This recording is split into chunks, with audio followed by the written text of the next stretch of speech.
In the fall of 2023, in the Rust Belt town of Blackwood, Pennsylvania, a forgotten corner of America where steel mills once roared and now just rusted away, Jake Harlan was running out of options. At 42, he'd lost his factory job when the last big plant shut down. His wife had left him taking the kids to Pittsburgh, and the bills were piling up like snow in winter. He wasn't a big guy, just average build, with a beard that had gone gray too early and eyes that had seen better days. But he needed work, any work. That's when he saw the ad on a local job board. Night security guard needed. Blackwood Asylum grounds. $22 per hour. No experience necessary. Graveyard shift, 10 p.m. to 6 a.m. Solo post. Apply in person. Blackwood Asylum. Everyone in town knew the name. Built in the late 1800s as the Blackwood State Hospital for the Insane, it had been one of those massive Kirkbride plan asylums. Long wings sprawling out like arms ready to hug you into madness. It housed thousands at its peak in the 1950s, treating everything from tuberculosis to severe mental illness. But the stories, oh, the stories. Lobotomies gone wrong, patients left in ice baths until they froze, electroshock therapy that fried brains, and worse, rumors of experiments in the basement during the Cold War era. It closed in 1987 after scandals and deinstitutionalization, abandoned ever since. The buildings were crumbling, fenced off, but the city still owned the land and paid a security company to keep vandals, urban explorers, and drug users out. Jake didn't believe in ghosts. He'd grown up Catholic but lost faith somewhere between Vietnam stories from his dad and his own divorce. Ghosts were from movies. This was just a job patrolling empty grounds, sitting in a trailer, maybe chasing off teenagers. Easy money. He applied the next day.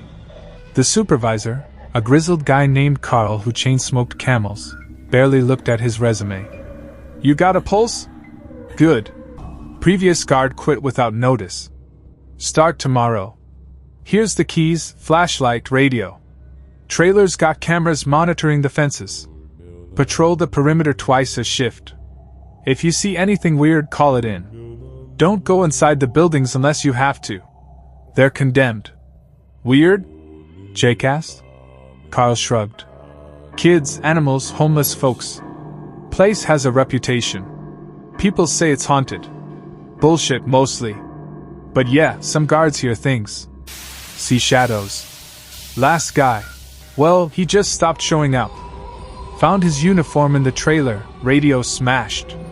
No note. Police looked, nothing. Happens sometimes. Jake laughed it off. I ain't afraid of no ghosts. Carl didn't laugh. Famous last words, Harlan. Just do the job. Week 1 passed uneventfully. Jake got into the routine, patrol, sit, coffee, scroll Facebook. He chatted with Carl occasionally on the radio. Carl worked days sometimes.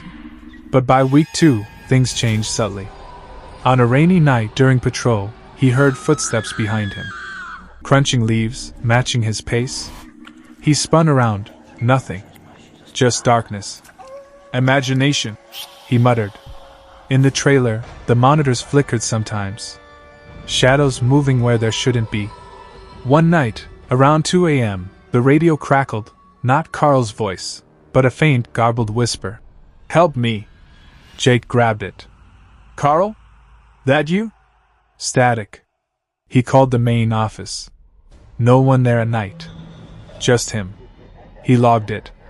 Radio interference. But it stuck with him. That night, driving home, he felt watched. By the 3rd week, Jake was sleeping days, working nights, isolated. He hadn't told anyone about the job. His ex would worry. His buddies would mock him.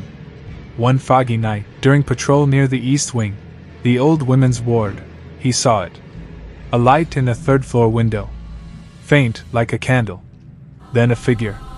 Pale, in a white gown, standing there. Staring down at him. Jake froze.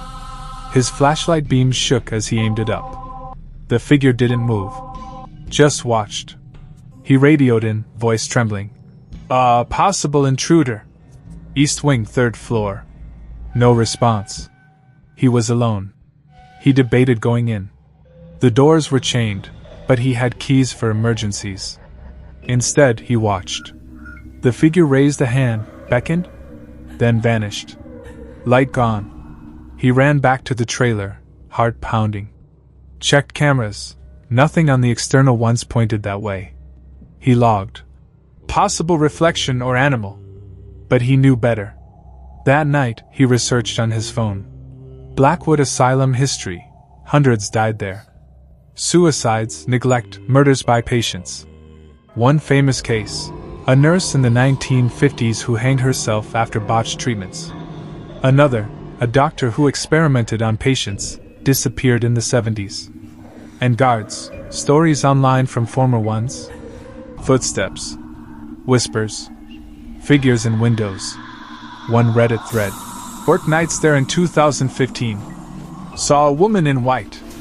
Quit after a week. Another. Heard children laughing.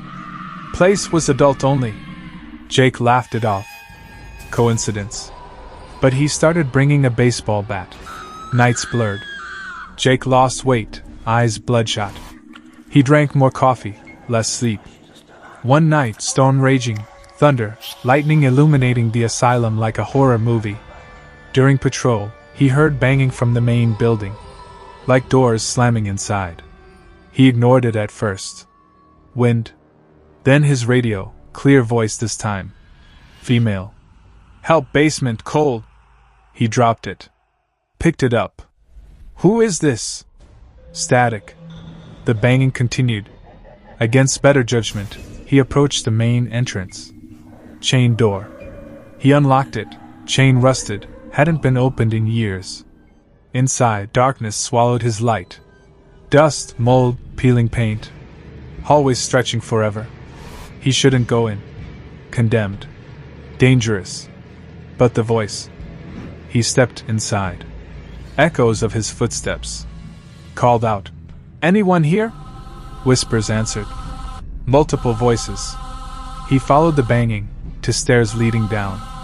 Basement, where the worst happened. Ice baths, isolation cells. Door at bottom creaked open. He shone light, empty rooms, rusted beds, restraints. Then, a shadow moved. A woman. In a nurse's uniform, old style. Face pale, eyes black holes. She turned. Smiled. Join us, she whispered. Jake ran. Upstairs, out the door, rechaining it with shaking hands. Back in trailer, he called Carl. Day's shift now starting. Carl, something's in there. Carl sighed. Harlan, we told you not to go inside. Last guy did. Heard voices. Went looking. Never came out the same. What happened to him? Found him wandering the grounds at dawn. Babbling about nurses and patients. Quit that day. Moved away. Jake finished the shift. But didn't sleep. Jake dug deeper. Found the previous guard's name, Tom Riley. Tracked him down on social media. Messaged him. Tom responded. You working Blackwood? Get out. Now. They talked on the phone. Tom, first week's fine. Then whispers. My name called. Saw patients in windows, some with no eyes, from the lobotomies. One night, heard crying from the children's wing. Even though no kids were officially there, they dumped orphans sometimes. Went in. Found toys moving on their own. Then, in the morgue basement, bodies on slabs. Sat up. One was a guard. Old uniform. Said your turn soon. I ran. Smashed my radios so they couldn't call me back. Quit. Never went back. Jake. They? The ones who never left. Patients, doctors, guards. Trapped. They want company. Pull you in. Jake laughed nervously. Ghosts? Worse. Something angry. From the experiments. Dr. Harlan, no relation, did MKUltra shit there. Mind's broken. Soul's stuck. Jake hung up. Shaken. But money. Needed it. One more shift. That night. Full moon. Clear, cold. Jake arrived. Trailer felt wrong. Door ajar. Inside, his predecessor's logbook open. Last entry in shaky writing. They're coming. The night shift guard who never came back. It's me now. No. Tom quit. Jake's blood ran cold. Radio crackled. Jake, come inside. We need you. Voices. Many. He grabbed his things. Ready to quit. But the gate, locked from outside? No, he had the key. Tried to leave. Car wouldn't start. Footsteps outside. Figures at the trailer window. Pale faces. Nurses, patients, a guard in old uniform. Beckoning. He barricaded the door. Lights flickered. Whispers through the walls.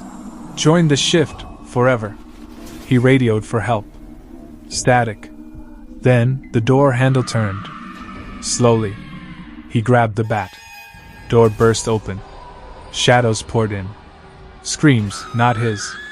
Then silence. Hashtag epilogue. Morning came. Day's shift arrived. Trailer empty. Uniform folded neatly on the chair. Radio smashed. Logbook, new entry. All clear. Quiet night. Gate open. Car gone? No, parked outside, keys in ignition. Jake Harlan never seen again. The job ad posted again. Night security guard needed. Some say on quiet nights, if you drive by Blackwood Asylum, you see a light in the guard trailer. A figure patrolling.